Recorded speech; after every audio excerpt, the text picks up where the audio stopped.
Hey y'all, good morning. I am doing a standing abs workout. Y'all know what? This is like one of my favorite workouts. Just any standing abs workouts because it's not real strenuous. It's not super easy either, but it's definitely, I think, effective. I just gotta do it more consistent. Do you think I should be doing a standing abs workout every single day?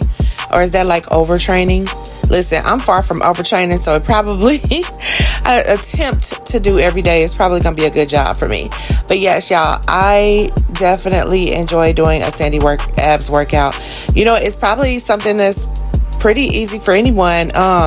I am going to start doing like on the mat too, because I have a huge mat that I just got from Amazon that I'm loving as well. So I'll definitely be able to tag that in my upcoming video when I do like some floor work or whatever.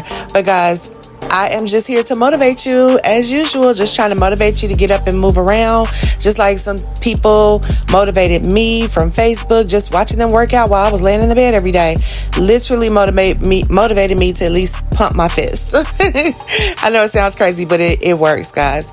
But yes, hopefully you are able to at least start with like some mobility, maybe just stretching and stuff like that. And that's probably going to be a soon video that I'm going to put out, okay? But guys, I definitely appreciate you for watching, and I hope you have a good day or enjoy a good day. Make sure you tap the shop button for the gloves and any of the equipment that I do tag in my videos, okay? Have a good day.